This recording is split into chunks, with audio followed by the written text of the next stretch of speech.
Hey y'all, picture this. A quiet girl, just trying to get through high school, gets cornered in a locker room by three jocks who think they're untouchable, pouring bleach on her hair, laughing, filming it like it's some sick game. That's how Maya Carter's world got flipped upside down at Lincoln High, a place where the hallways buzz with cliques and the air's thick with whispers. Maya, she's the kind who keeps her head down, her braids neat, her nose in books like their eyes were watching God, dodging drama like it's her job until that day, when those boys, led by this smug quarterback Ethan Hayes, decided to make her their target.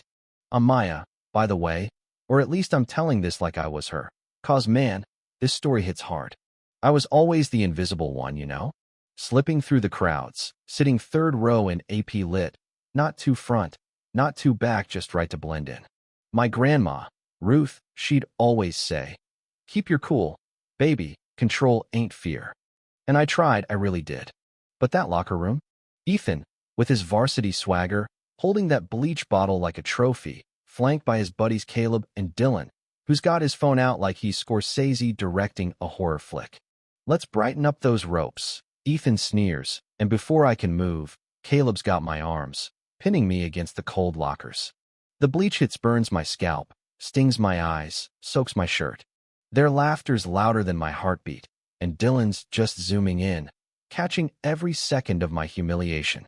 "Smile for the camera, Maya," Caleb taunts. "Maybe now you'll fit in." I'm choking on the chemical smell, my braids done by Grandma Ruth's hands just days before, now dripping, ruined. They walk away, tossing the bottle like it's nothing, Ethan calling back, "That burning means it's working." I got home that day, barely holding it together, and Grandma Ruth, she sees me, drops her dish towel, her face crumpling. "Who did this, baby?" she asks, and I break, sobbing into her shoulder as she rinses my hair in the kitchen sink, muttering about how she taught Ethan's mom back in the day, how that family never learned respect. Half my braids gotta come out, the ends frayed like my nerves. She's ready to storm the school, but I'm just numb. The principal's office the next day? A joke. Assistant Principal Warner, all frowns and fancy glasses, sits there with Ethan, Caleb, and Dylan, their parents in tailored suits, spinning a story about how I was the problem, hostile, uncooperative, giving dirty looks. Warner nods along, says it was just water, a prank gone wrong, and slaps me with a 3-day suspension. "You threatened them, Maya," he says, like I'm the one who poured chemicals. Grandma's furious, promising to fight it, but I'm already slipping into something else, something sharper. "See, I used to train at this dojo across town, Sensei Carter's place, where I earned my black belt before life got heavy and I stepped away.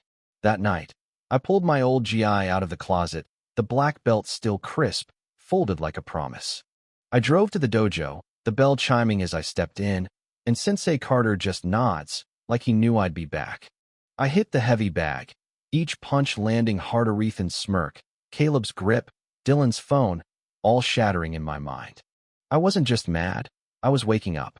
The next day, I started watching Lincoln High like a hawk, jotting down every slight, every double standard. October 5th, Aisha gets dress-coded for a skirt no shorter than the cheerleaders. October 10th, Javier sent to detention for attitude after correcting a teacher's Spanish.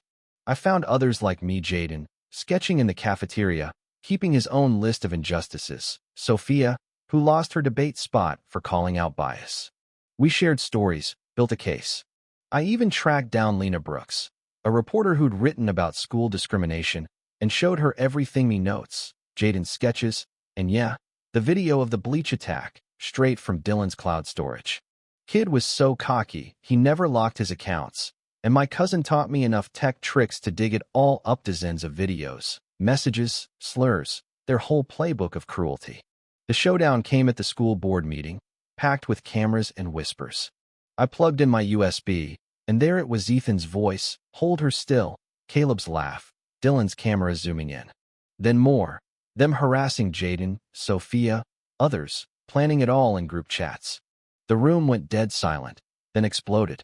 Ethan's dad, some big-shot realtor, tried to shut it down, yelling about lawsuits, but Lena's already got copies, and the truth spreading faster than his money can bury it. Principal Warner's out, resigning on the spot. The board votes to expel the boys, promising a full civil rights review.